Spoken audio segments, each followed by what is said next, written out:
welcome to Journey Through Sci-Fi. I'm your old droog, James. And I'm a terrified Japanese schoolchild, Matt. Brilliant. Very good reply to that initial intro there, Matt.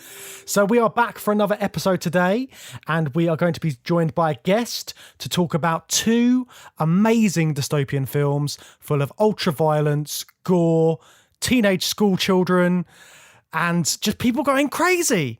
Absolutely crazy. Murder Central. Yeah, our theme for this week is The Kids Aren't All Right. And the two films that we're looking at for that are A Clockwork Orange, directed by Stnaley Kubrick from 1971, and Battle Royale from 2000, directed by Kinji Fukasaku. Two very big classic movies here from very different backgrounds, but they've got a lot in common, haven't they? Yeah, I mean, last week we were looking at 1984 and A Brave New World, which we're talking about totalitarianism and loss of freedom, and we're on the other end of the spectrum this time. So in A Clockwork Orange, we've got someone who's got lots of freedom, so it's going to be interesting to see where that leads to.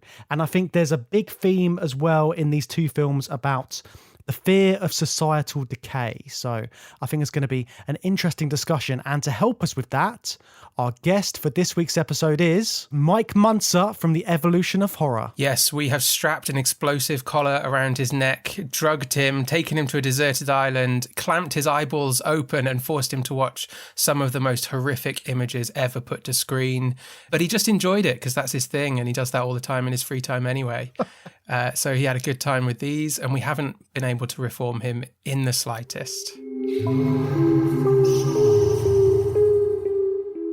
Hiya, Mike. Thank you so much for joining us again. Hi, thank you so much for having me. I'm so excited to discuss these two films. Cannot wait. Was this pairing your idea, Mike, before we started the series? I think it was, wasn't it? I think I sort of subtly but not so subtly suggested to you, like, oh, these two might be a really good pair, and they're both films that I'd really like to talk about. So thank you for that. Thank you for that. Saves us a job. I think you pretty much engineered this episode, definitely. Yeah, I'm a big fan of these two movies. But it's tailor-made for you, as Matt suggested in the introduction there. You are perfect for this kind of double bill of crazy societal madness. Yeah, these are hardcore films, actually, aren't they? Like, they are disturbing, fun films. And they're not, like, you know, even I probably wouldn't call them horror films, but they are pretty disturbing and horrific, aren't they? Especially in certain places. Yeah, and they were both banned as well, which just goes to show how much of an impact they had on their release. Yes,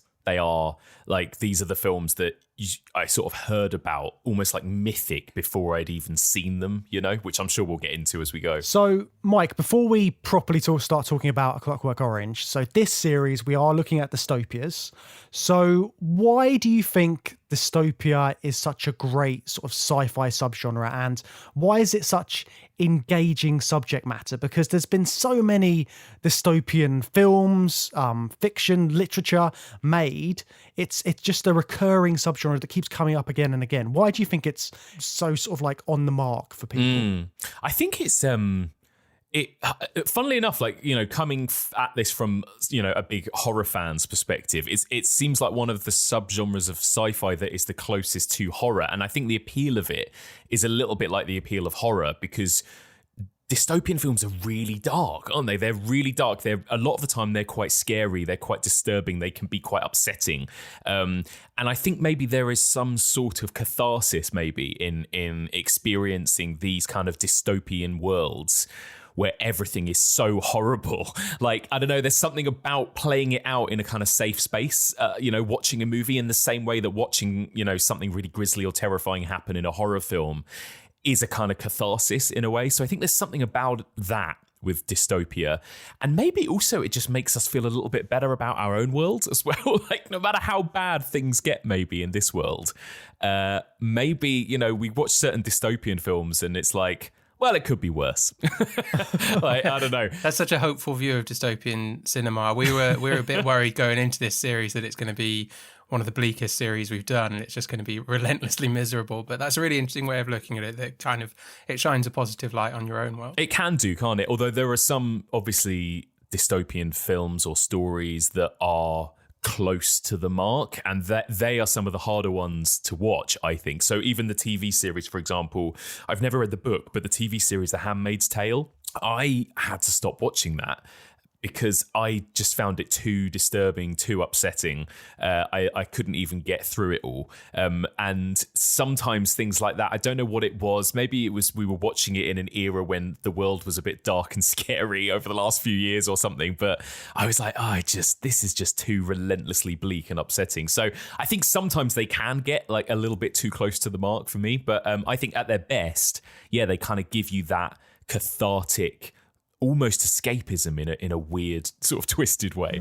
That's really interesting because kind of the angle we've been coming at it from so far in the series is most of the dystopian stuff we've been looking at has been kind of like a warning of what could happen. And sort of we've been looking at it from that perspective and just sort of like, this is what not to do. So make sure the world doesn't go down this route.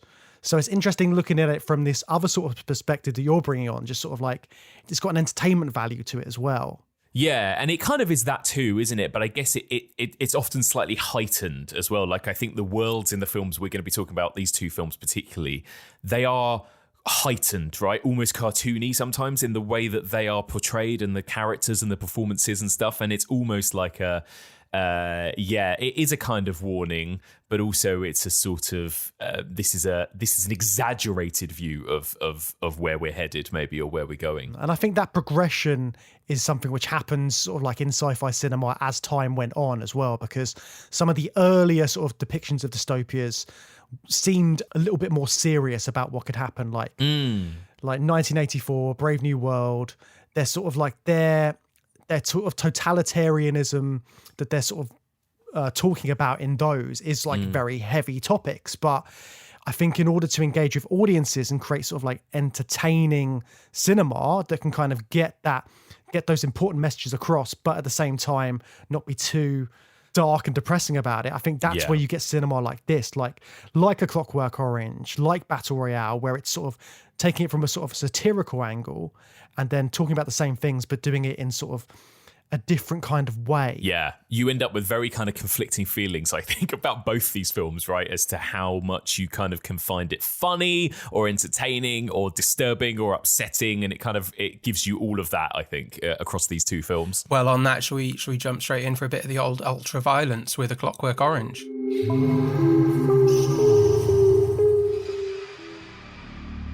There was me, that is Alex, and my three droogs, that is Pete, Georgie, and Dim. And we sat in the Korova milk bar trying to make up our razoo docs what to do with the evening. The Korova milk bar sold Milk Plus, which is what we were drinking.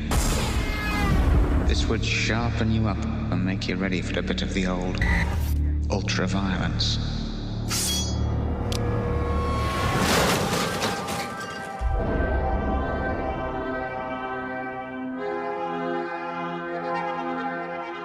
Hi there, my little droogies. The evening's the great time, isn't it, Alex Boyle? He's enterprising, aggressive, young, bold, vicious. He'll do. First off, I know that Matt has not seen this film before and he hadn't read the book. So I'm very excited to hear his opinions on this. Before we get into Matt's, Mike, what are your experiences of A Clockwork Orange? This is one of those films which was banned and it was censored. And like I said, it was almost this kind of mythic property that as a young kind of horror fan, I was obsessed with those sorts of films. Like I wanted to seek out those ones that were unavailable, that were banned, that were censored, you know, these movies that had these urban legends around them. Like they influenced real crimes and murders and all this kind of stuff. And A Clockwork Orange was always at the top of those lists, right? Those articles you'd read about, you know, famously banned ultra-violent, disturbing movies.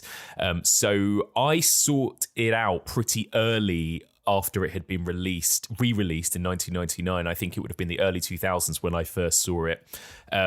and way too young to have seen it. And I didn't really know what to make of it. I was kind of fascinated by it, and I've been fascinated by it my whole life, really. And I read the book I wrote about the book at school as well. So I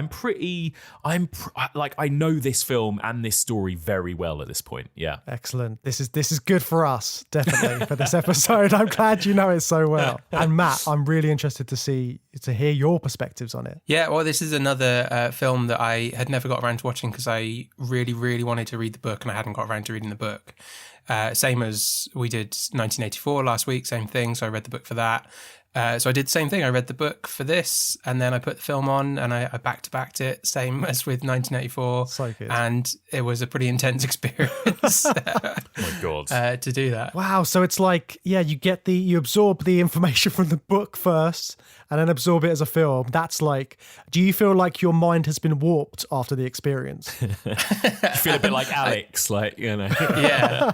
I think the book does a better job of that. I think the film less so. It's interesting that, you know, the controversy around it and that it's and that it was banned for so long. I didn't know that it was only available from 99 onwards in our lifetimes. That passed me by. It was when Kubrick died. So it's one of the very, very few films that was banned by its own director, essentially. So he withdrew it from distribution in the UK around the early 70s when all of these crimes and death threats and things were happening.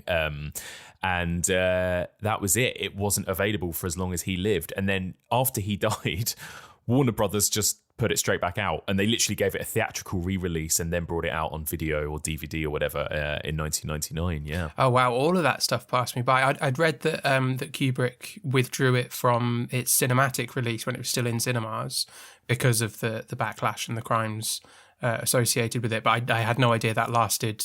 That he imposed that ban and it lasted throughout the rest of his life. I guess my point was that I'm someone who grew up on films more like Battle Royale.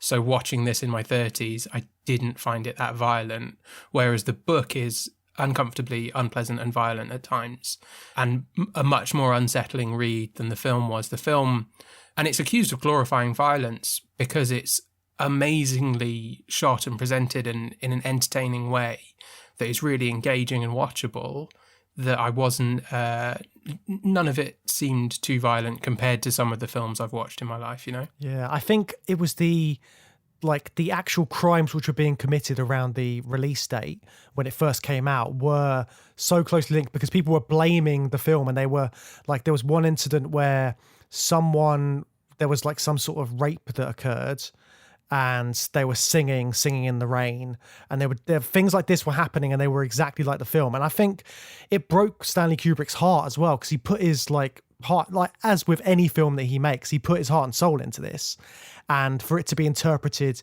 in that way, which is not how he intended it to be seen. Like, he wasn't saying, hey guys, let's go and be droogs and go around kicking homeless people and stuff like that. It's like it got completely misinterpreted, as so many sort of like pieces of art do quite often. It's one of those films a bit like Fight Club, right, where you feel like there is a group of like men in particular, or boys, that like kind of woefully misunderstand what the film is actually doing, I think.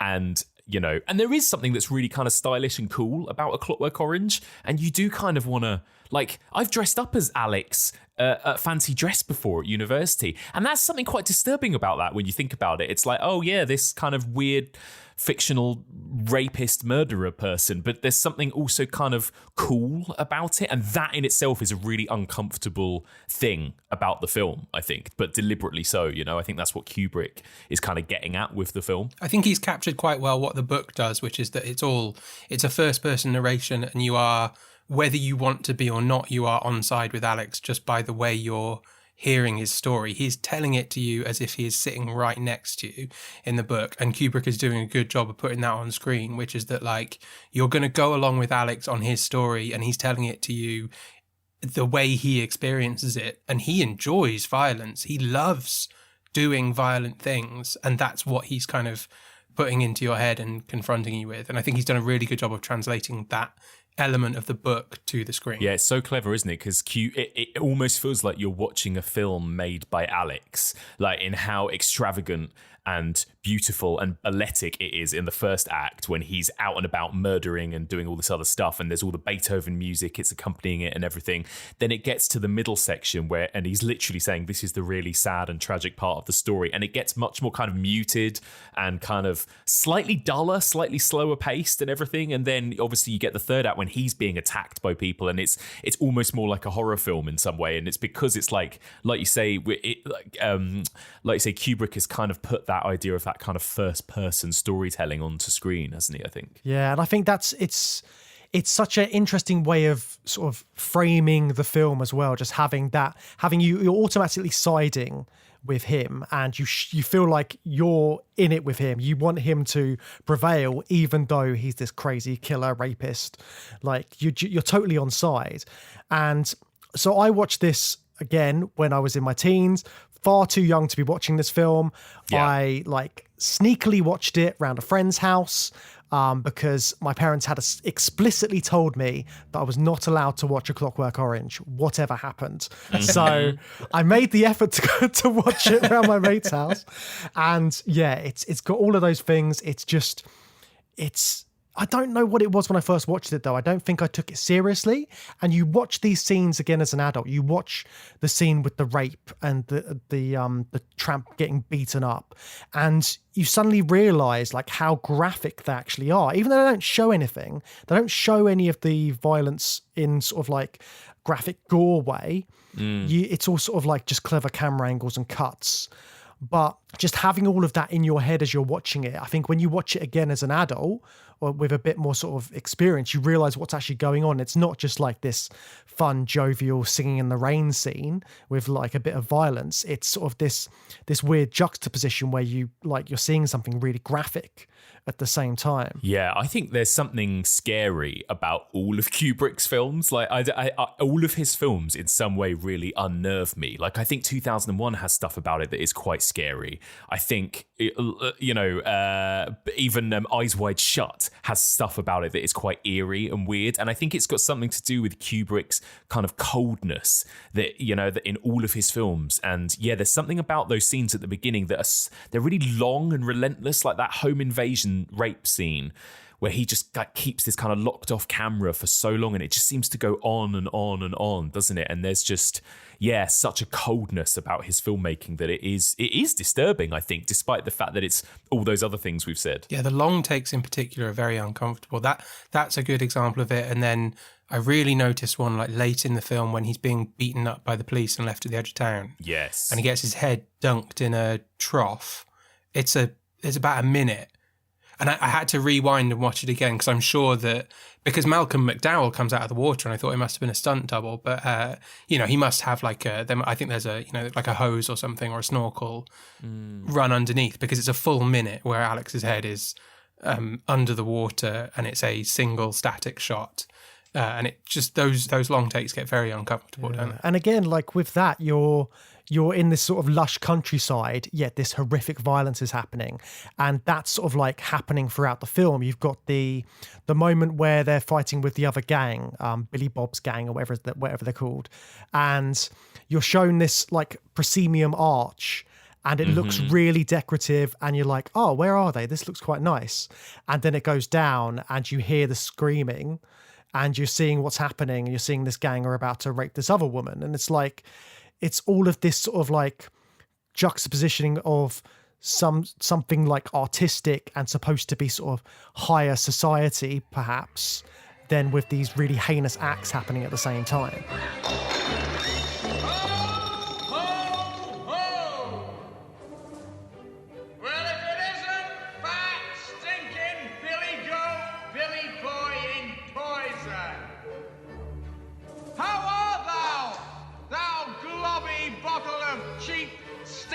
Chip oil?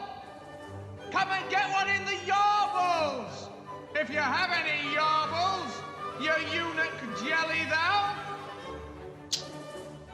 That shot's then followed by the massive brawl as well, isn't it? That moment is followed by the massive brawl. Mike, earlier you described the violence as balletic. That is like a dance sequence because it's ridiculous. There's flips, people are going through windows, it's insane, and it's got the classical music and everything. That really makes the violence look cool. I mean, it does. Like, that's the most entertaining part of the film. It's a ridiculous fight scene. They're all over the place, but it's brilliant and it's exciting and it's fun. Yeah, it's true. Everything about it is kind of quite stylish and fun. Those scenes where they're driving the car at night and the brawl and the music, it is. And that I think just puts people in a very uncomfortable place. Like, I found that uncomfortable when I first watched it. In some ways I found, and you're right, Matt, like there's way more disturbing films out there.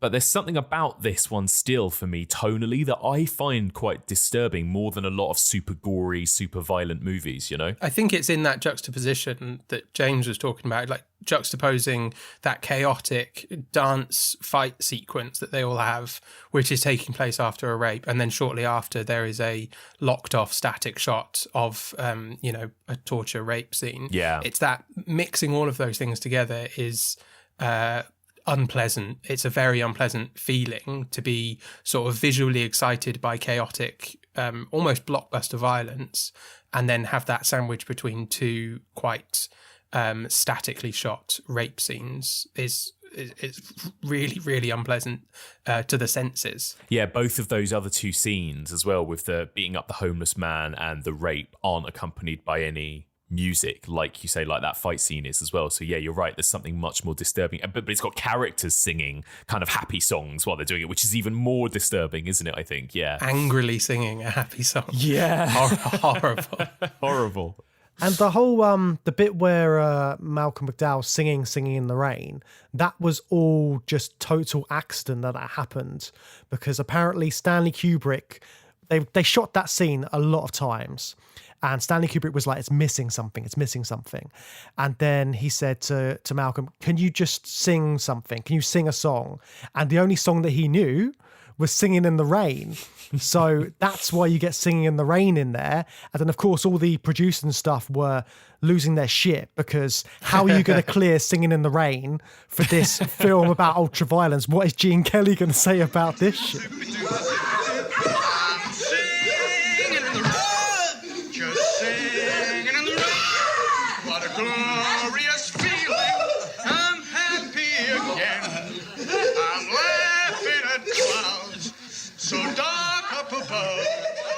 I love it. I love that they've actually even got the Gene Kelly version in the end credits as well. It's like, it's mental that they got the rights to that. But yeah, it is. There's something about that juxtaposition, isn't there? And Malcolm McDowell is just so good as well. And I think that's the other thing, is that Alex is such a charismatic character, and he's played so charismatically by Malcolm McDowell. And the things he must have gone through in this film, like you talked about, like the long take with the drowning, all of those beatings and rapes, the having his eyes, his eyes were literally pinned open, for days at a time when they were shooting those scenes. Because obviously Kubrick, famous for putting his actors through absolute hell and being a perfectionist and doing takes over and over and over again. So he must have had a horrible time making this, but it's like one of the most iconic performances ever in cinema, isn't it? I think it's like no one will ever forget Malcolm McDowell as Alex. Yeah. Apparently he cut his cornea doing that scene and was almost blinded, as you'd expect. Doing which scene? The eye clamps? Yeah, the eye clamps. Like that, the fact that that's real as well absolutely turns my stomach. I was really shocked by that, as you should be. It's one of the most sort of arresting parts of the film. But, it's an iconic image. I've obviously seen that static shot everywhere of Malcolm McDowell with his eyes open. Yeah. I've never seen the film before. I've never seen it in motion. I've never seen the close-ups of the clamps going onto the eyelids. Oh. And I guess I hadn't really processed from seeing images of it. I hadn't really processed that, like, it's really happened to him. They've really clamped his eyeballs open. And what really drove it home for me was the eye drops, because I just read the book and there's obviously no mention of that. And there was something about the eye drops that made me think, like, was this added in because through trial and error they realised that, like, Malcolm McDowell's eyeballs would immediately dry up? So the man who clamped the eyes and was doing the drops was actually a doctor. He wasn't an actor. So they actually had to get somebody on set that could safely do all that stuff for Malcolm McDowell, because he was actually he was actually having all of that done to him, and he needed the drops every 7 seconds or whatever it is, the amount that you blink, basically. Yeah. That scene and pretty much all of the violent scenes did get me thinking about that story about Stanley Kubrick being hard on his actors. So when Malcolm McDowell's in the underwater for a minute, I assume he had a breathing apparatus, but when I saw it was Malcolm McDowell, I was like, oh Jesus Christ. And the women who are in the rape scenes are thrown about and yanked about, like you can see their shoulder joints like being pulled, and it's like you can choreograph this, but that looks like it hurts. And I know enough about Kubrick to know that he probably didn't care that much. Absolutely. And like he really did treat his actors like objects, didn't he? And I think there's something of that even in this film. Like even with the opening scene, right? People look like mannequins in this film, and a lot of the women in particular look like objects or mannequins and stuff. And I that's probably part of it thematically, but also that's just the way Kubrick treats his actors in everything he does, I think. Yeah. So talking about sort of like the themes of the film, there's this real sort of like fear of youth culture coming through. And this is something which we haven't really seen too much of in our Dystopia series so far. So what do you think it is about this sort of like fear of the youth that is coming through, and why is it so scary? Well, I think this was a response to everything that was happening, particularly in Britain in the 1960s, wasn't it? And there's a lot of films in the horror genre too that I've talked about that do a similar thing. If you think of the amount of creepy kid movies that came about in the 60s and 70s, whether it was, everything James is scared of, whether it was like The Omen or The Exorcist or Rosemary's Baby or The Innocents, all these movies. And I think it was a growing fear of kind of that kind of hippie movement, of counterculture, of like, everything that happened in the 60s. The 60s sort of kind of gave birth to that idea of the sort of the British teenager and British teenager culture. And I think maybe, I don't know, because I don't think that Anthony Burgess was like this old conservative stick in the mud necessarily, but I think that there was this kind of slightly conservative view that the youth were going to sort of destroy society and destroy the world. I don't know whether this necessarily would have been part of the book, because I don't know how far back this dates, but the idea of like mods and rockers too, right? And sort of gangs and gang culture. I think that fight with the other gang in A Clockwork Orange in the film is clearly very much alluding to like mods and rockers, isn't it? I think so. It was all of that kind of youth culture of the 60s kind of it's just kind of instilling all this fear in society, basically. Because even you've already talked about like the way they're dressed, like the way the Droogs are dressed, the way the other gangs are dressed. Like they're all dressed in things that you could get at a shop. Like obviously it's like super stylized. They've got the bowler hats to make it really British. There's one who's got like a beret. They've got the suspenders. They're like all dressed in white. But then they've got like accessorized everything as well, haven't they? They've got the eyelashes. They've got like Alex has like a weird eyeball on his his cufflink. Yeah. All of this stuff. So it's like it's something that people could have got, and they could have dressed up like it quite easily. So that kind of like roots it in a kind of reality as well. So it's not this kind of like futuristic science fiction.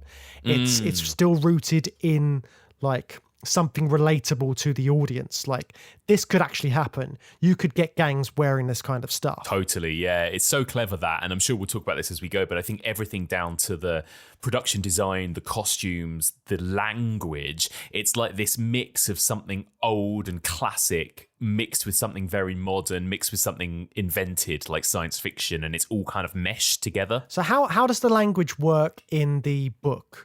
Because obviously I haven't read the book, but obviously it feels like, so it's called Nadsat, isn't it? This new language that's been invented. It's completely written in Nadsat, and it's really hard to get into. I think I would even go as far as to say like Burgess puts in an excessive amount of it in the first couple of chapters to just kind of punish the reader a little bit and make you feel that kind of I think it's about that kind of alienating sensation of like old people trying to understand what the fuck young people are talking about, you know? Yeah. And I think it's one of the best predictive things about the book, and that it makes it feel set just in the future.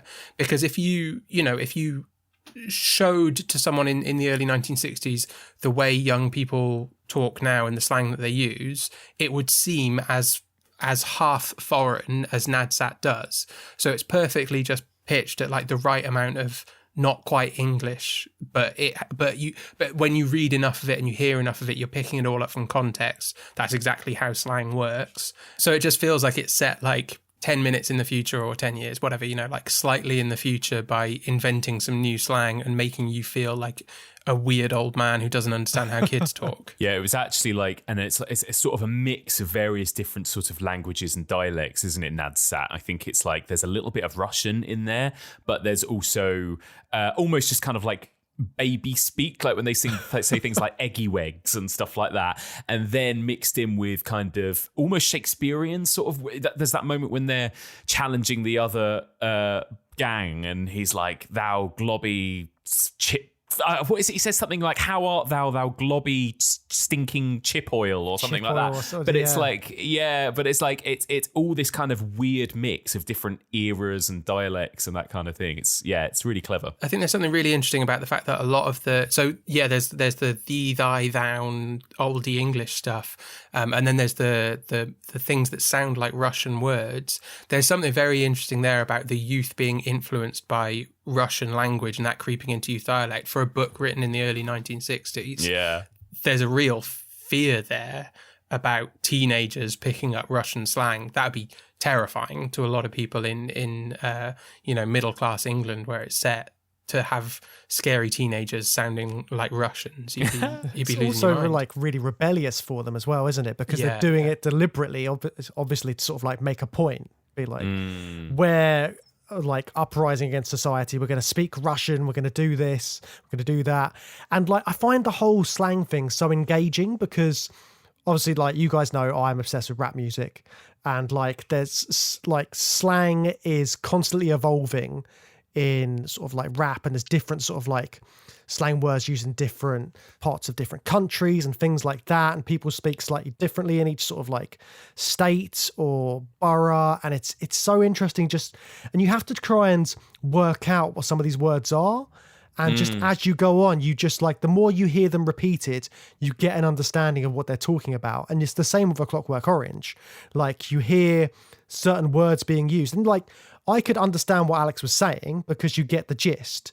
You sort of like know that sort of like getting hit in the yarbles and whatnot. You kind of like, you understand what he's getting at, even though you don't fully understand all the words he's saying. And I found that just so engaging and interesting, just the fact you can get everything that you want from it and you don't need to spell it out in this very plain English way. Yeah, it's so good. There's something about the freedom of Alex and his friends as well, and that language. That was something I remember writing about, because I remember writing about at school the language of A Clockwork Orange compared to 1984. And in 1984, that idea of newspeak, where they're actually removing words from the vocabulary, right? It's doing the polar opposite to kind of restrict your freedom. Whereas Alex, who is somebody who is so anti the government and has, at least in the first act, all of that kind of freedom to do whatever the hell he wants, and his like really flowery language kind of reflects that as well. That's such an interesting comparison as well, because we just watched 1984 last week for the podcast, and watching this, I could see the kind of, I imagined this sense of like the world of A Clockwork Orange could be a few decades before the world of 1984. You know, it could be the society that paves the way for the totalitarian government that takes over, like the prequel. Exactly, and that link between the language makes sense in that imaginary concept, because newspeak would be not just about, controlling people and reducing their ability to think, but specifically in reaction to youth culture inventing words in this free and evidently dangerous way. Oh, it's very clever, isn't it? Oh, very clever. I love that you compared this to 1984, because that is the perfect comparison for this. Yeah. And like you were saying, Matt, it could easily be sort of the precursor to that. And you see sort of like bits of 1984 creeping in with the therapy, which you've already discussed a bit. But what sort of like are the moral dilemmas that come up when you've got this kind of therapy, where you're taking control of someone's freedom and then you're forcing them into this way of being. What do you guys think about that as sort of a thing that's happening in this film? Well, I guess that is the main theme of the whole film, isn't it? I think that's even what the title A Clockwork Orange kind of alludes to, doesn't it? That it's this, I think it was Burgess, I think he described it as, a person who has the appearance of an organism, lovely with colour and juice, but is in fact only a clockwork toy to be wound up by God or the devil. But this idea that you are this kind of organic thing, but then you're being controlled in some way. And I guess that this film, he's sort of being pulled in different directions and being controlled by different factors, isn't he? And that sort of dilemma at the center of it is, if this technique, this Ludovico technique works and it actually does reduce crime, is that a good thing? But in doing that, you've literally taken away somebody's freedom of choice, somebody's free will, and it's like, it's not just that he can't commit crimes anymore, he can't listen to certain types of music or do this or do that, so it's like you've got somebody in a muzzle as opposed to actually rehabilitating somebody, I suppose, but even more extreme than that. So I guess that's the sort of dilemma, is that it's sacrificing free will, isn't it, completely, in order to kind of make the world a quote-unquote better place. I think taking away the music from him is that extra little wrinkle in it to make you question the kind of morality of it, because he's such an awful person, the things that he does,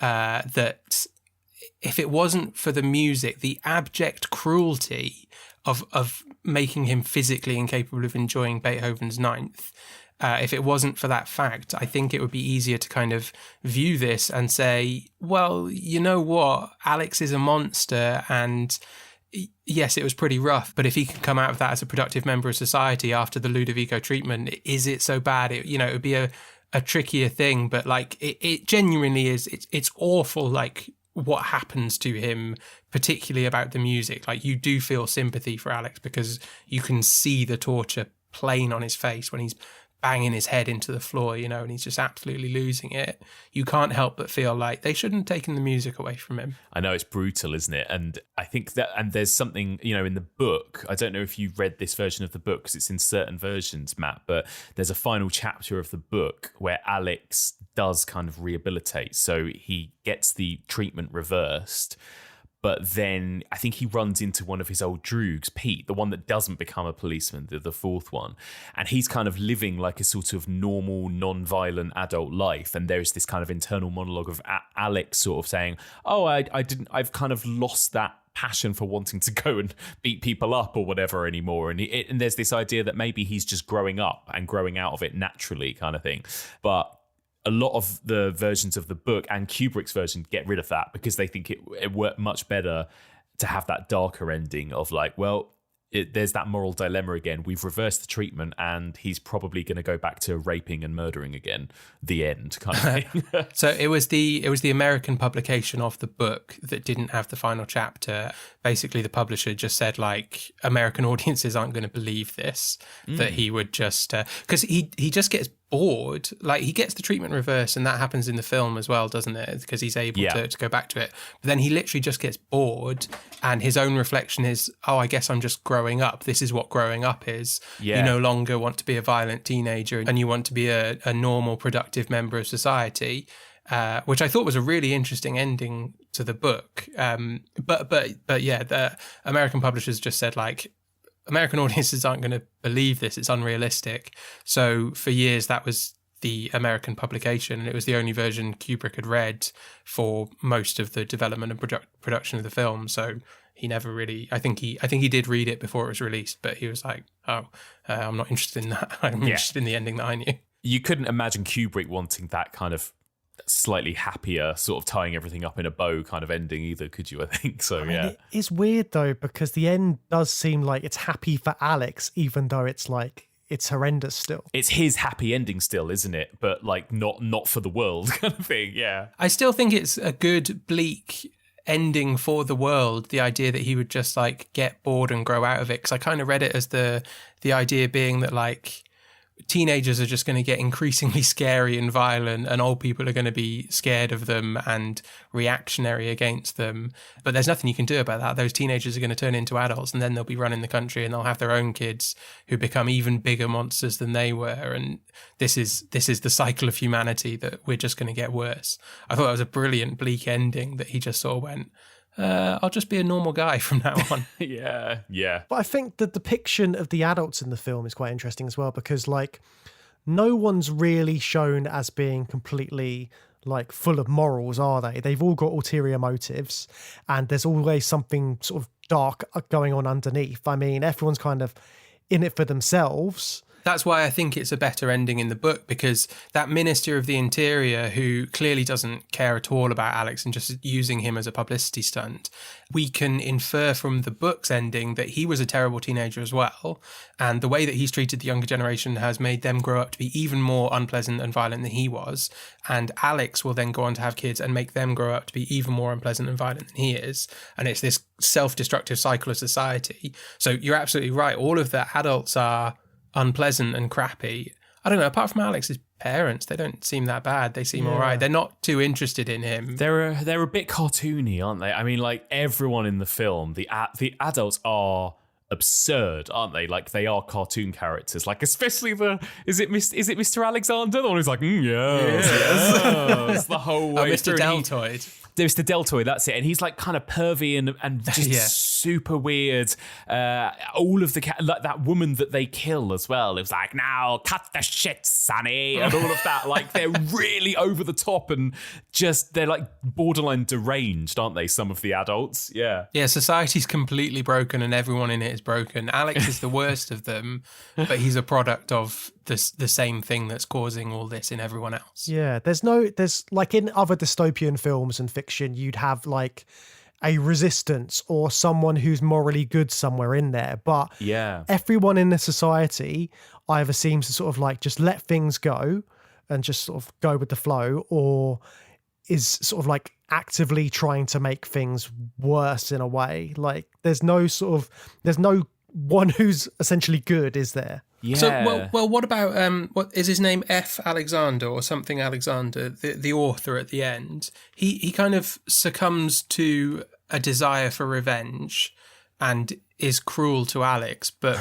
we know enough about his life to not really not paint him with too harsh of a brush for what he does to Alex, considering what Alex has done to him, right? And he is essentially the resistance against the dystopia in this story. But he was using it for his own gain, though, isn't he? He's using Alex as a puppet so that they can get their political message across. That's true. So they're completely taking advantage of him in that way. So it's not kind of like this standpoint where like we are the just, while what we're doing is right, they've got an ulterior motive again. That's fair. Yeah. There's something almost kind of super villain in the way he's portrayed, I think, in that final act when he's wheeling around in his wheelchair and he's poisoning him and he's like, try the wine and all this. Like, again, he's so extreme and so manic and slightly deranged in that. And like you say, we kind of know what he's been through and it's understandable to a point. I don't know if he's necessarily portrayed as this kind of all-round good moral guy or even a sort of relatable character to us. There's no like anchor, is there, to the real world or anything like that? Except for the fact that it doesn't look too different from the real world. It does just kind of look like what I understand of the early 1970s from movies, you know. Yeah. It sort of looks like that, but everything is a little bit accentuated and strange, like the outfits and the decor. But even the decor, it looks like, you know, he lives in a really nice flat for the early 1970s. This is it. Like he's doing all right. He's got like nice parents. He lives in a nice place. But when you see the rest of the world around him, everything is like decaying. There's like his flat, his apartment building is full of like defaced artwork. And it's like his really nice artwork. It's like some sort of Greek painting or something like that, but it's just got loads of dicks on it and just loads of graffiti everywhere. So it's like, again, you've got the juxtaposition of sort of art, something which is supposed to be nice and sort of like higher society, meeting this sort of like depraved real world that they're living in. And when he's wandering around the streets, everything is sort of bare, and there's like, and also the fact that him and his gang can wander around the street in broad daylight, dressed up as clearly a gang, beat people up and do all this kind of shit.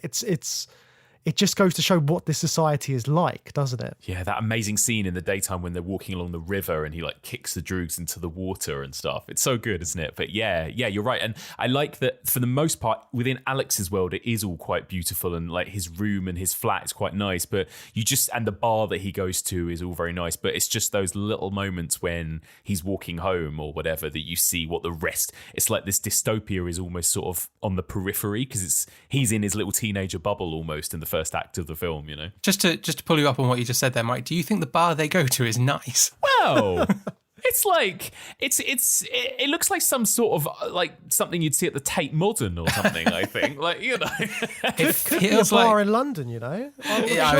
Not a bar I'd go to. It feels like being inside Alex's mind. You don't want to drink a lovely glass of milk from one of those plastic milk tips? is so scary in this film. Oh, the milk. Yeah, I know. There's something about that makes it even creepier, isn't it? That it's milk. So you wouldn't go to that bar then, Matt, at all? Like, even if you got the opportunity to go and just have a little look around? You'd have to trick me and tell me I was going on a nice trip, James, and then drug me to sleep to get me to go to a bar like that. Oh, well, I might just do that now to get you into the film we're going to talk about next, which is Battle Royale. Mike, one question I wanted to ask you as well, whilst we got you on the show, is have you ever thought about joining a gang? I've always thought about joining a gang, James. In fact, I like to think of us three as like a bit of a gang. Not a very threatening one, but a gang nonetheless. No, but me and Matt kind of have a gang per se, where the sort of initiation is a cost of just £4 a month, and you can become a Journey Through Sci-Fi patron. And we all have great sort of like gang gear. We all dress up in sort of like tinfoil and Journey Through Sci-Fi stickers. And we walk around the streets of London and do nice things and tell people about science fiction. That sounds just too good to be true, that gang. I cannot wait to join up. Well, it is too good to be true, but if you would like to be a patron of Journey Through Sci-Fi, you can head on over to our Patreon channel and you can get bonus episodes for the price of £4 a month and join in on more fun.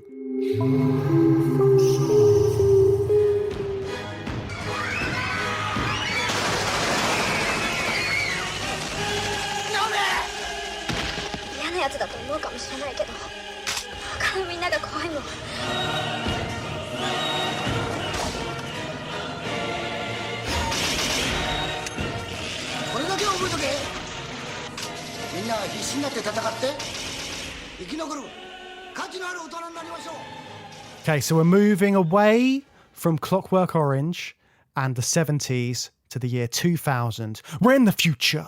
We're in Battle Royale. I absolutely love this film. I've seen this film so many fucking times. Perfect film. Mike, you were talking at the start about these kind of mythic banned films that you've just heard about, you know, just in the ether and you have to seek them out. That was Battle Royale for me, but not so much in the ether. Like I know exactly which friend recommended this to me. It was my cool friend James, my other friend James, who recommended me. One.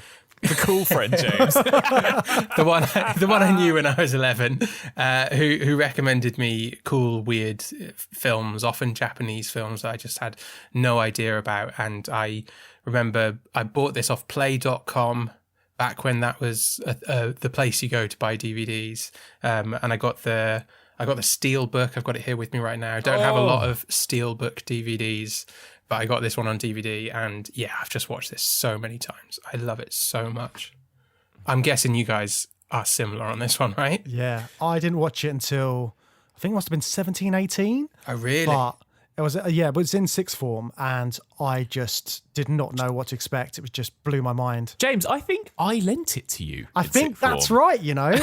Yeah, I think that might be right. I definitely lent it to our friend Victor at school, and then I think I lent it to you afterwards. But it was one of those DVDs that gets passed around all your friends like, you got to watch this, you got to watch this, so we could talk about it afterwards. This was one of my favourite kind of most exciting periods for discovering films, the sort of early 2000s, where, do you guys remember remember the label Tartan Asia Extreme. Oh, when that came up on screen, when I put this DVD in, I was overcome with nostalgia. I was obsessed with Tartan Asia Extreme. I suddenly discovered, I think the first film I saw, really probably the first sort of subtitled international film I ever saw was The Ring, which came out in sort of late 90s, right? And it blew my mind, absolutely loved it. And it kind of opened the door to all of this incredible Asian cinema. And then I just wanted to see everything, Old Boy and A Tale of Two Sisters and Pulse and all these other brilliant, dark, twisted, like Itchy the Killer, Audition, incredible films. And Battle Royale was the most notorious, right, amongst all of the Tartan Asia Extremes. It was this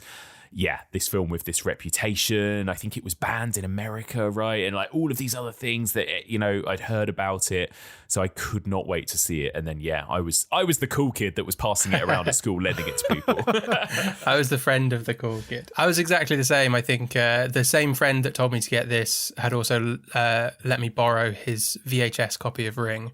And I think Ring was my entry into... Oh, you borrowed a VHS copy of Ring from your friend. Best way to watch it. Best way to you have to then experience pass it on afterwards. Yeah, love it. So this was also based on a novel as well, wasn't it? Like A Clockwork Orange. And Matt is now flashing up the novel on screen as we chat. Yeah, Kushin Takami's 1999 or 98 novel, Battle Royale, which I've also read. I read this one a long time ago, but it's a decent book. It's good.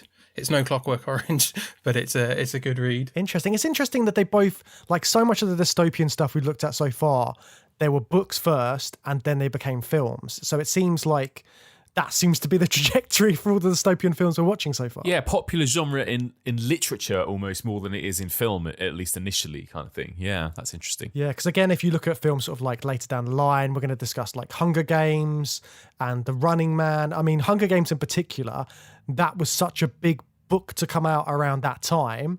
And then obviously the films came afterwards. It just strikes me that that's such an interesting thing to note about dystopian fiction in general. I guess world building is such a big part of dystopia, isn't it? And I guess that's something that is easier to do in a big meaty book than it is necessarily in a film. Yeah, because I mean, the world building in this is interesting because it talks about the world itself and this totalitarian government of Japan and sort of what's happening around these kids. But essentially the film just takes place on this island and it's just the kids having to kill each other in this horrendous game. Yeah, that's true. Like it's not like in A Clockwork Orange where everything is different in the language and look and design and costume. It's like, this is the very, very, very near future, isn't it? In a kind of, almost like there are certain Black Mirror episodes where you think, oh, this could take place almost in this year or whatever.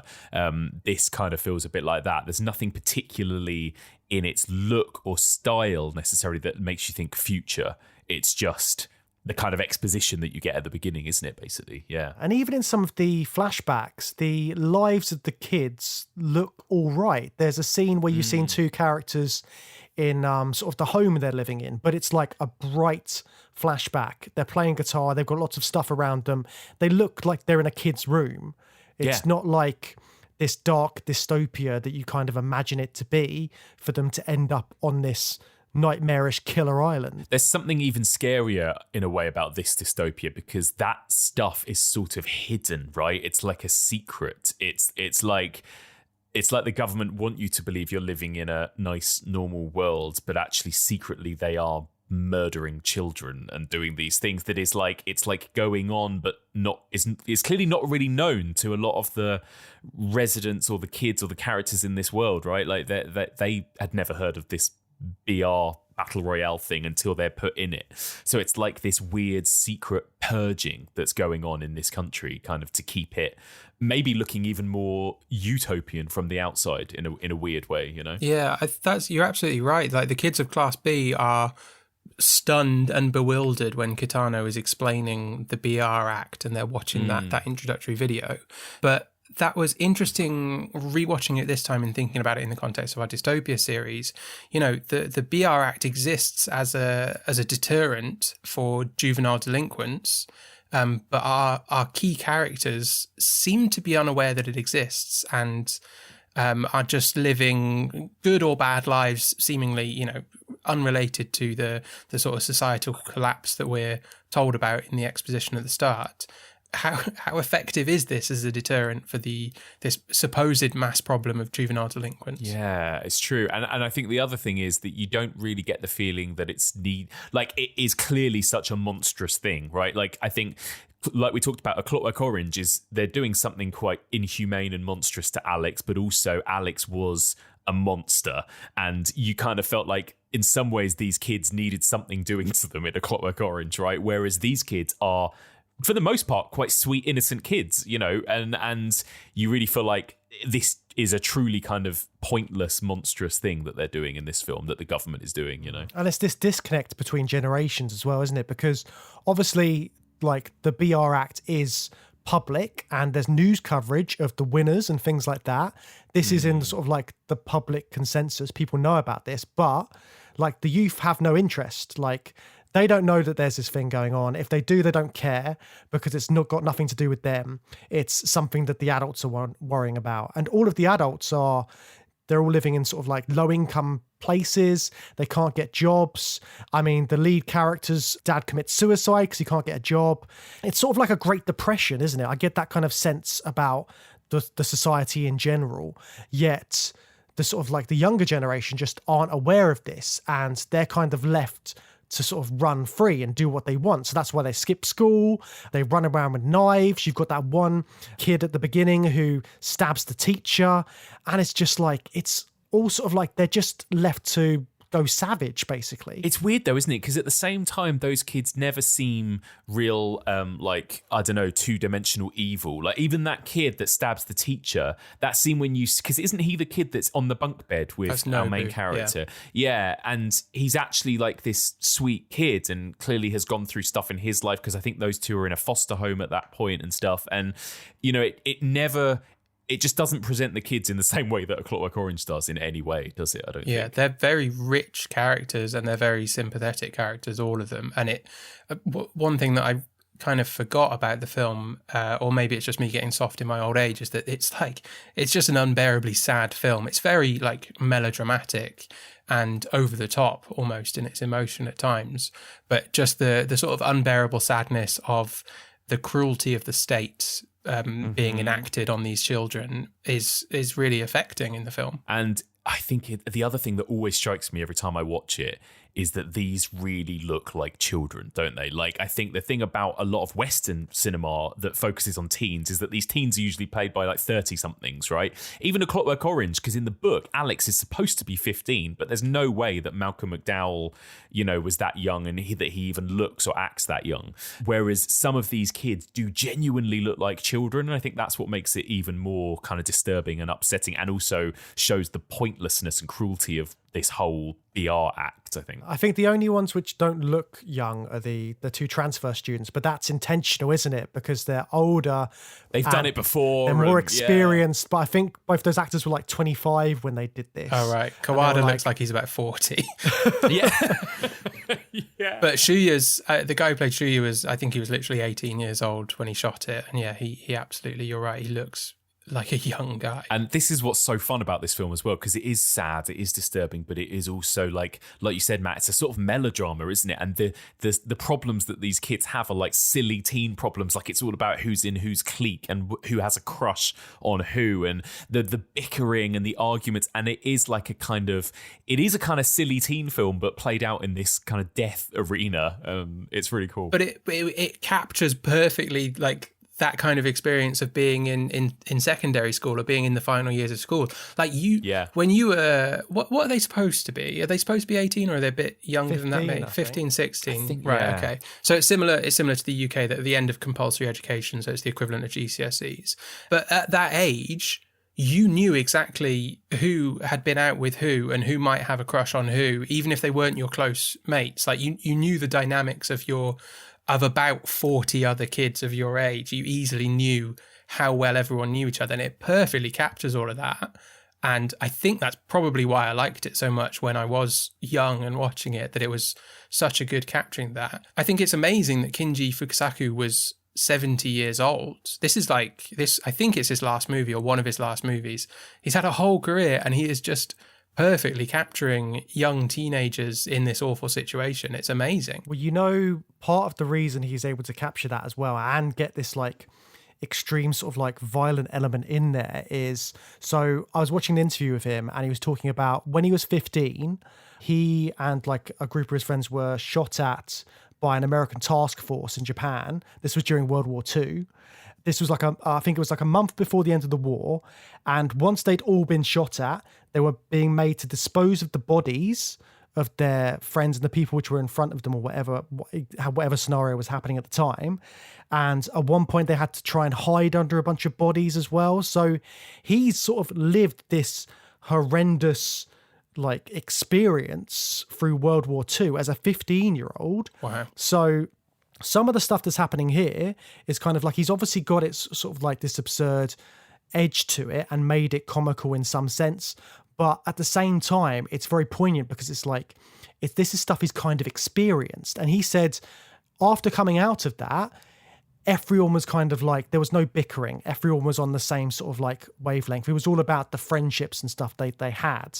And this film is so much about the relationships these characters have with each other and sort of like the friendships, and they're so young, they haven't had a chance to sort of like develop these relationships.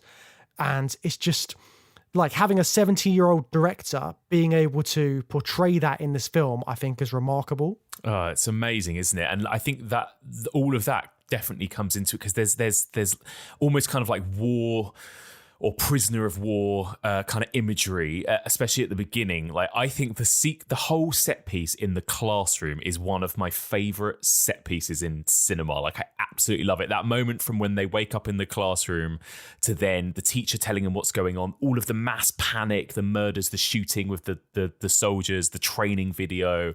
It's just incredible, isn't it? And it feels so real, like the sheer amount of panic and confusion and just, all of them are amazing in that little sequence. In that scene, with the way the kids move like a swarm of fish. Yeah. As a scared group of people move, like in an emergency situation, like rushing to one side of the room or, away from when Kitano throws the knife, their reactions are incredible. It's great acting, but it's incredible directing to get that group like moving on screen in that way together. I agree with you, Mike. That scene in the classroom it's a great film, but it doesn't get better than that in the film, does it? It's just, it's so fun, isn't it? And that's before the Battle Royale even begins. But yeah, it's incredible. And like you're right, the way they all move together, but then moments like where the boy gets his collar activated, suddenly they're all pushing him away. Yeah. They don't want to be near him before he explodes and everything. And it's like all of this kind of human behavior going on in this scene is so on the money, I think. Yeah.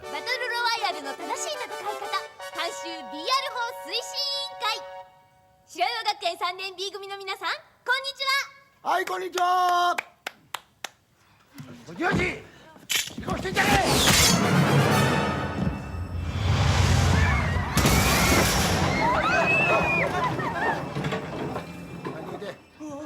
え。 Yeah, because it's like the government's trying to get them to turn on each other as well, because that's the whole thing about the battle royale itself.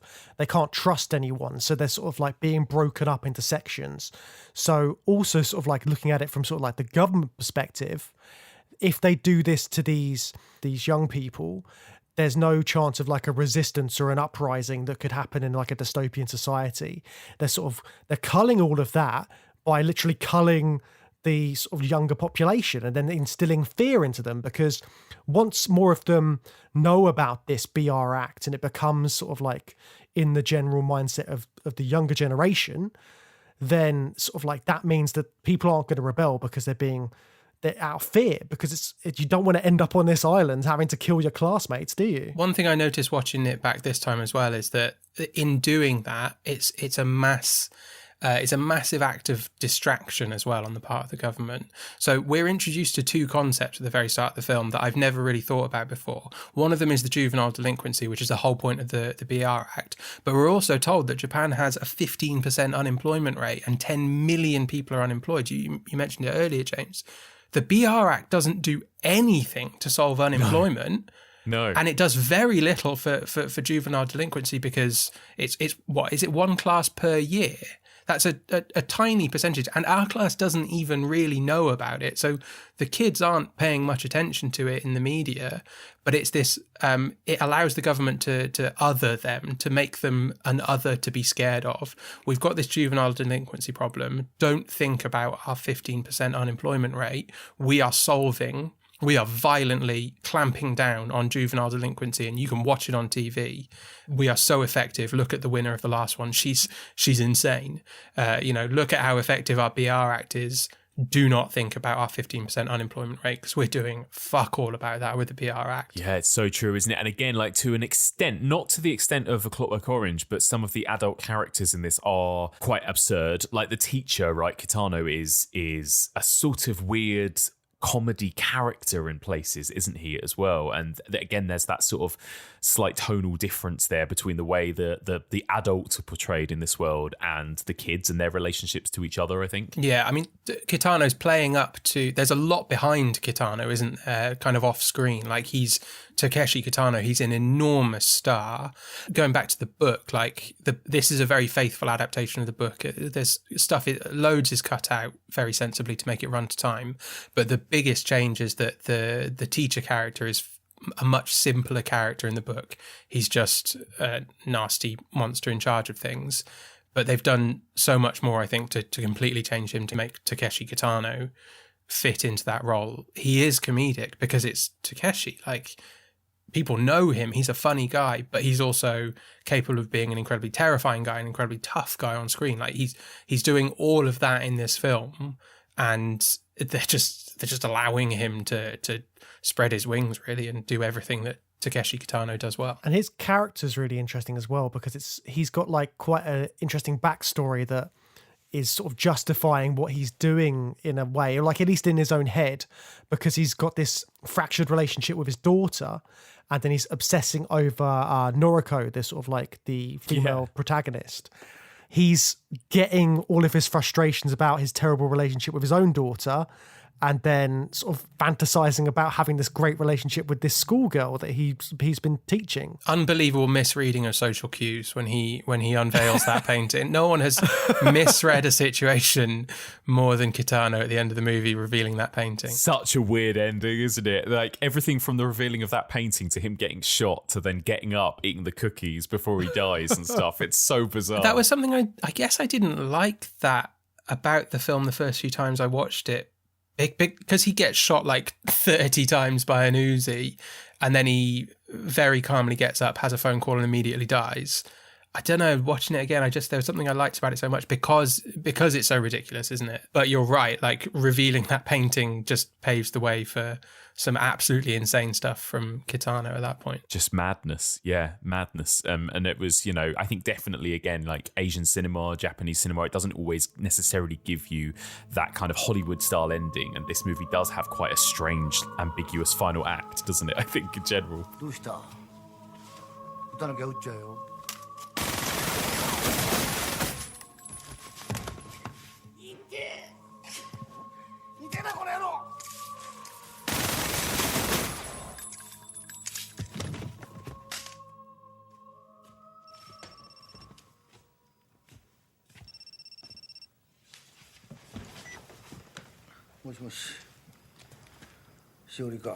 So they're given their like kit bags, and they get everything after that scene, that great scene in the classroom, with that amazing like training video they get, which, by the way, James, the actress in that training video is the voice of Asuka from Neon Genesis Evangelion. Oh, really? Yeah, that's who that is. That's made it so much better for me now. So they are given their bags, thrown their bags, sent out in the world. I've got to ask, what weapons would you want to find in your bag? I'm guessing not a pot lid or binoculars.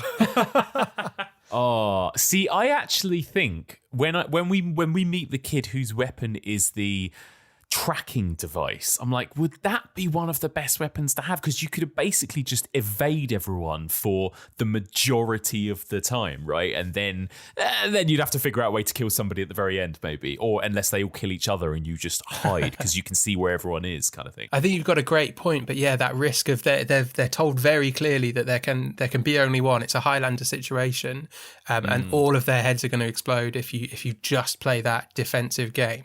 But that is the best defensive weapon anyone gets, definitely. But one of the things, so like obviously you'd want like a machine gun potentially or something like that.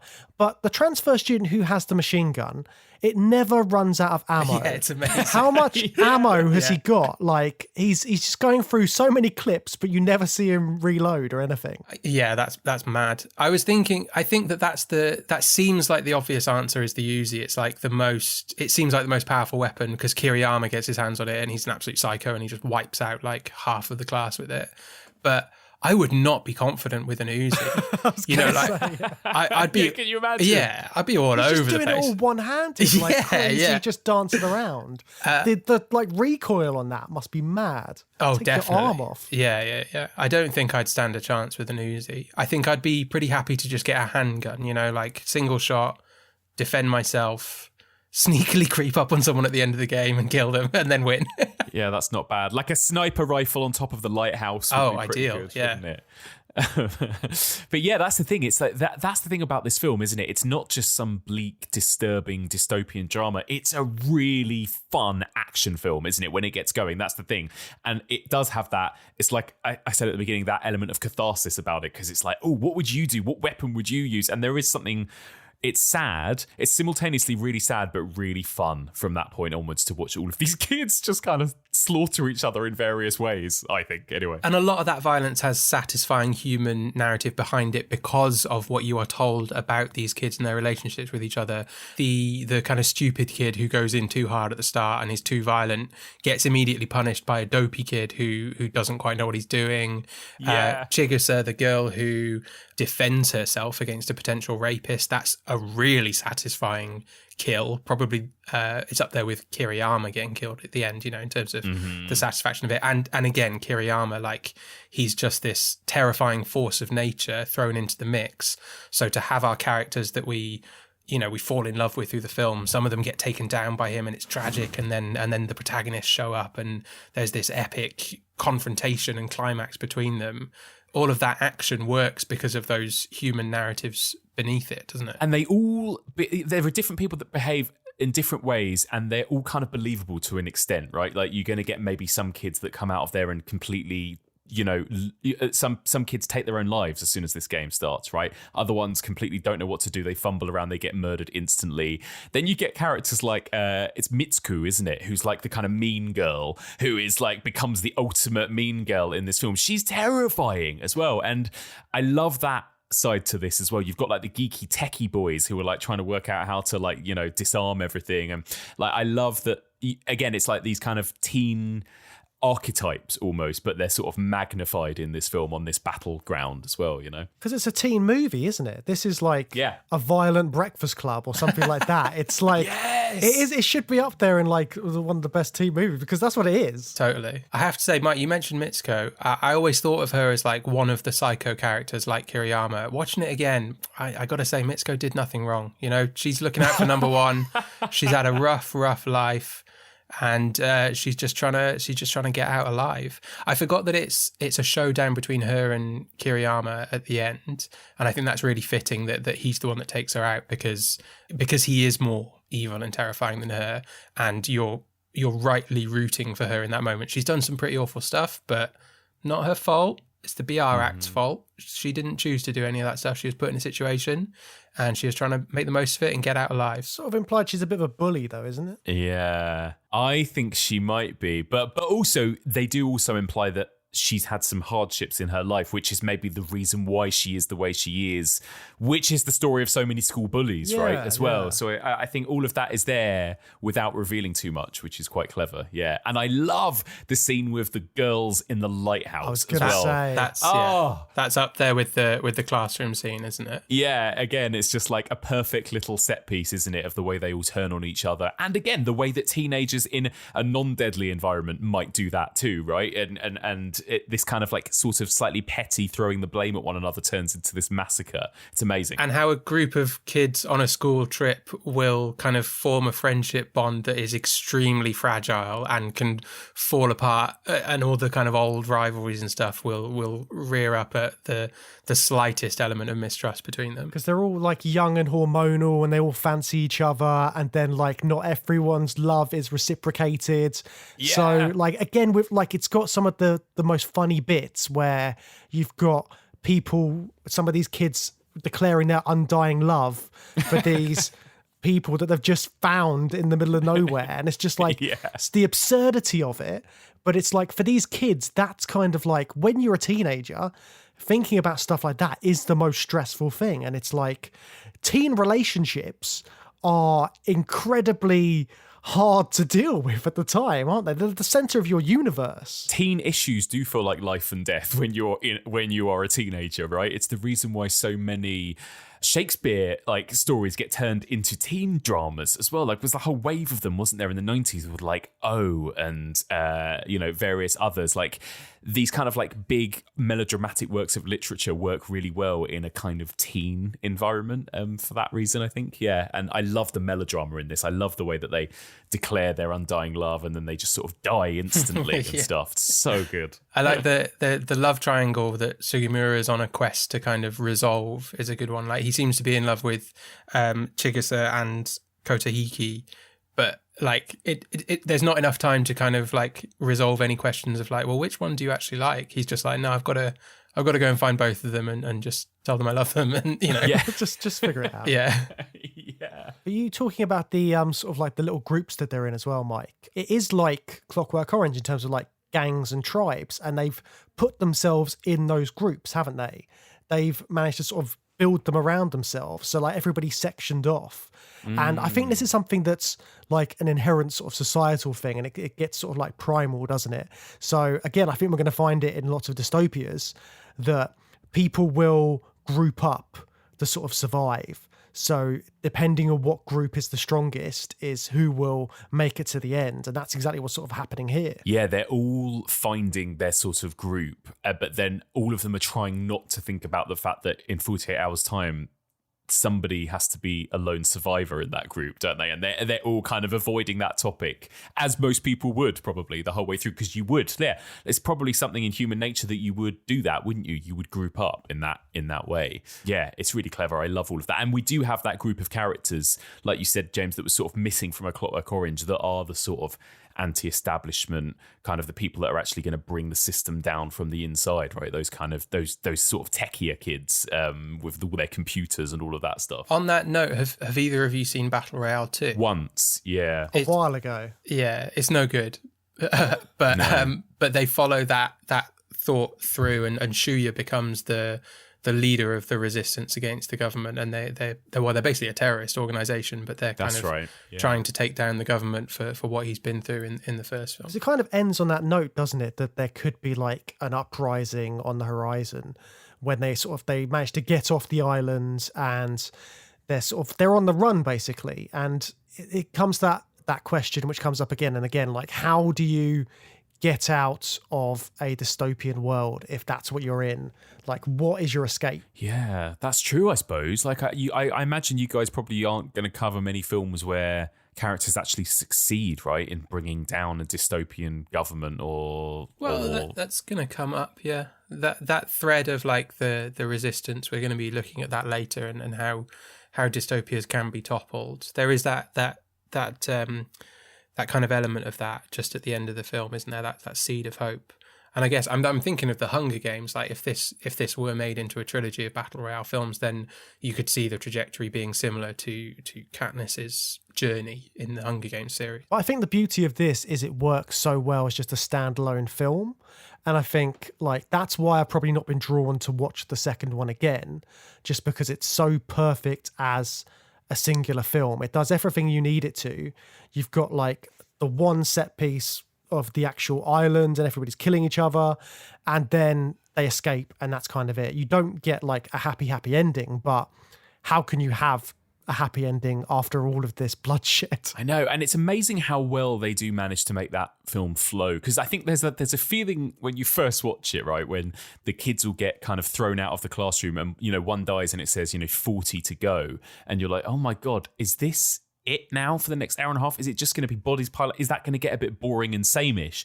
But they managed to find a way through all these little set pieces, like the lighthouse and the different kids and the different cliques and the different storylines, that it's always interesting, isn't it? And every moment feels different, I think, which is really impressive, I think, for something like this, which is very thin on plot. Yeah, it's a string of incredibly well put together action set pieces, compelling action set pieces that Yeah. you forget, like every time I watch it, you forget which one's going to come next. But then you're like, oh, we're in the doctor shack. So Kazuo is going to show up with a sword in a minute. You know, like you kind of flow from one thing to another. That thing that you just mentioned, Mike, about the way the text appears on screen, that I thought that was really interesting, because we've been talking about how characters become dehumanized by a dystopian society, and your humanity is kind of removed or ignored or otherwise wiped out in some way. For a film that is so humane and we get to know these characters so well in such a short period of time, that text on screen is so jarring because it's suddenly just like, oh, they are immediately a statistic reduced to a number. Yeah, exactly. They've got a class number that comes up on screen, and they're just a name, number, and then there's a certain amount. Is it left to go or remaining? It's like it's telling you on screen there are this many more to die on screen. So you're right. It does have that feeling of like, oh, it's just going to be a body count. There's an incredibly human story to come, but that kind of dehumanizing power of reducing them in that way is a very dystopian trope, I thought. It's almost slasher-esque, that kind of format, isn't it? But it's done in such an interesting way.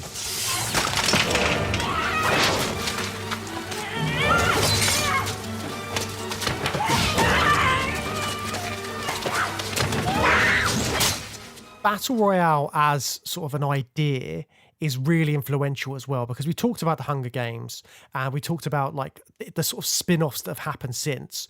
One of the really big things which I was thinking about was the game Fortnite, because that is basically Battle Royale. You get flown onto an island and you have to kill everyone, and they've turned it into this cartoony game that everybody plays, but essentially it is the same thing. And it's like, again, they're reducing people to numbers and and you were talking about how everyone was acting at the start, Mike. Like some people kill themselves immediately, some people walk around and don't know what to do. That's how like those games work. There's always somebody in the corner going round and round in circles, someone who gets killed off.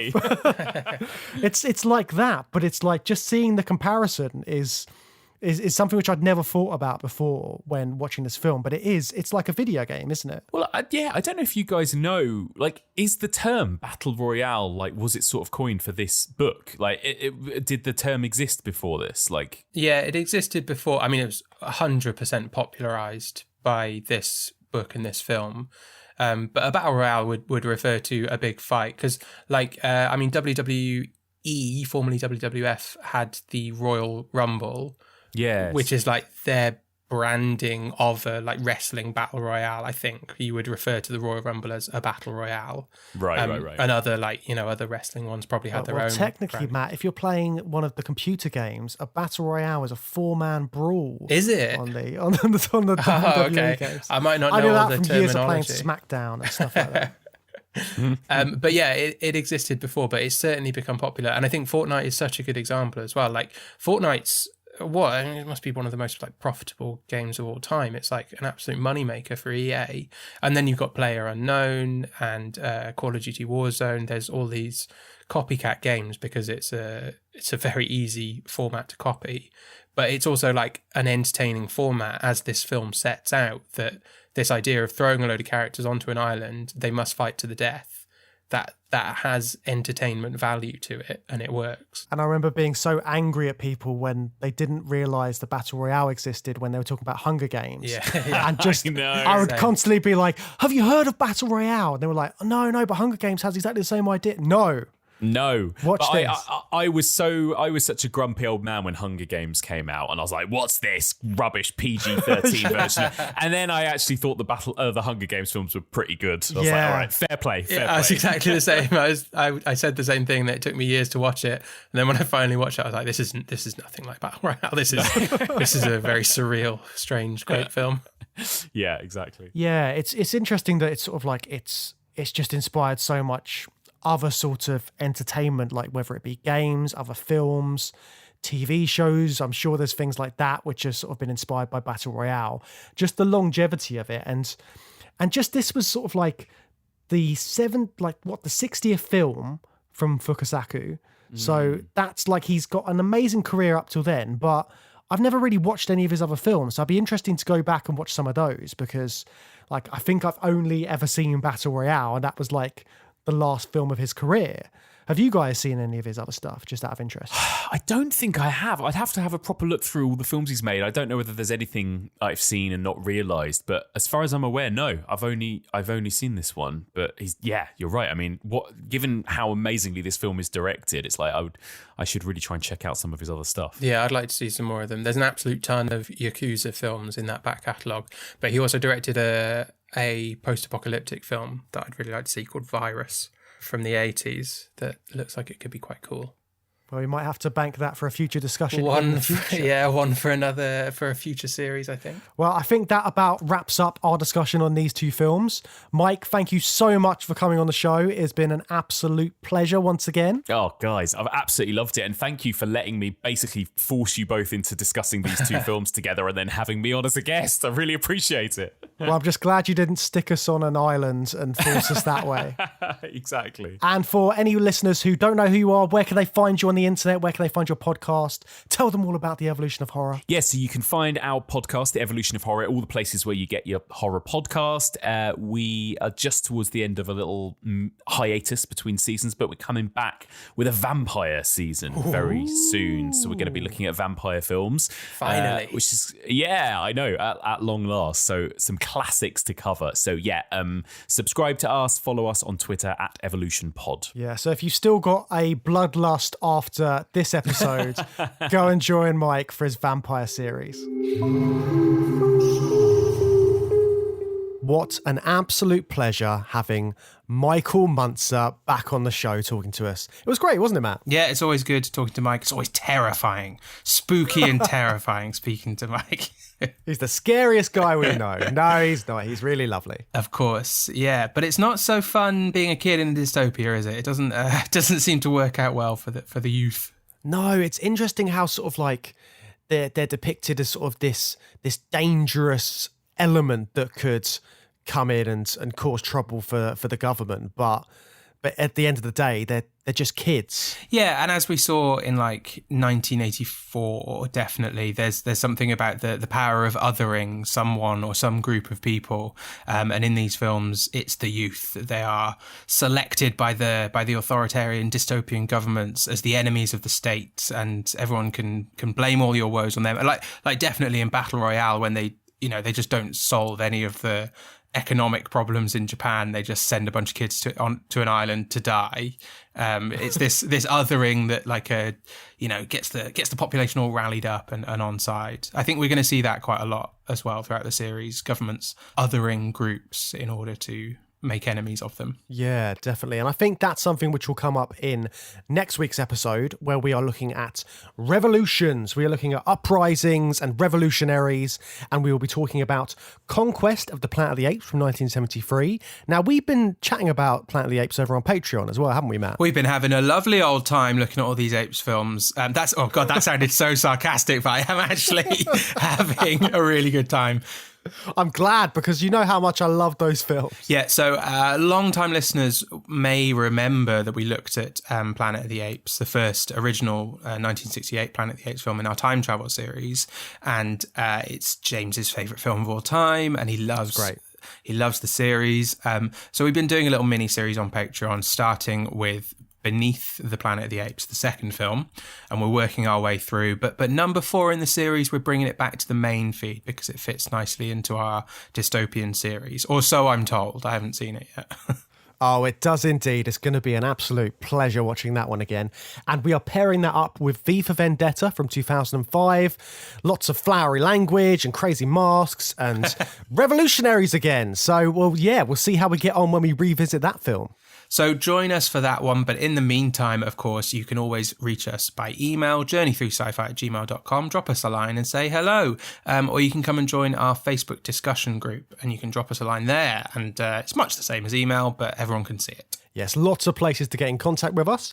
And if you want to help support the podcast, you can join our Patreon and you can become a patron. And if you do, and if you join the £4 tier, you'll be able to get access to bonus episodes of the show. Like we said, that Planet of the Apes series is on there. And along with lots of other stuff, lots of juicy content up on that Patreon site. Yeah, come and check out the Apes episodes. That's exciting if you want to get caught up ahead of next week's show. But if you don't want to do that, but you still want to support the show, that'd be great. We welcome your support as always. Please leave us a review, leave us 5 stars and say something nice in the review, because that always helps push the review to the top there. So why don't you leave us a 5-star review and let us know what weapon you would expect to receive, not what weapon you'd like to receive, what weapon you expect to receive in your Battle Royale bag. Hopefully not a pot lid for me. Okay, well, join us next time, everyone. Bye.